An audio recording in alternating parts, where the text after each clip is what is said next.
ఈరోజు మనం శ్యామల నవరాత్రుల్లో మొదటి రోజున ఏ అవతారమో తెలుసుకుందాం. లఘు శ్యామలాదేవి అవతారం అన్నమాట.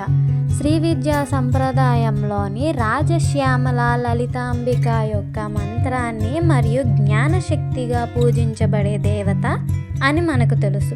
మరియు ఆమె స్వయంగా విద్యాక్రమ రూపిణి. ఆమె తన స్వంత వివిధ రూపాలు మరియు పరివార దేవతలను కలిగి ఉంది. ఆమె ప్రాథమిక ఉపవిద్య లఘు శ్యామల.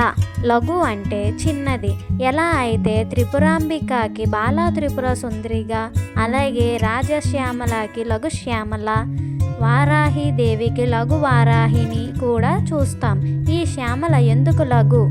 ఆమె రూపంలో చిన్నది కాబట్టి ఆమె మంత్రం చిన్నది మరియు ఆమెను ప్రసన్నం చేసుకునే మార్గం సులభం.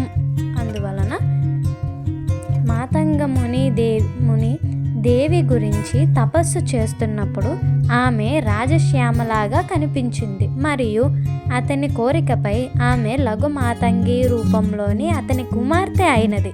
కాబట్టి ఆమెకు మాతంగ కన్య అని పేరు పెట్టారు. ఆమెకు 12 సంవత్సరాలు. అప్పుడే ఎదిగిన అమ్మాయి రూపంలో కనిపిస్తుంది. ఆమె యుక్త వయస్సు. ఎర్రటి వస్త్రం ధరించి వల్లకి అనే వీణను మరియు పువ్వుల నిండి సేకరించిన తేనె నిండిన పుర్రె కప్పును పట్టుకొని ఉంది. ఆమె రంగు పచ్చ.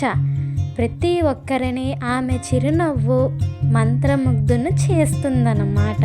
ఆమె చిప్పలతో చేసిన చెవి పోగులు, గుంజా గింజలు, ముత్యాలు మరియు బంగారు దండలు ధరించింది. ఆమె కొన్ని రూపాల్లో నెమలి ఈకలను ధరించింది.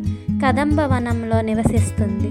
ఆమె జీవన శైలి మార్చకుండా అన్ని వర్గాల ప్రజల అందరినీ ఆదరించి తల్లి.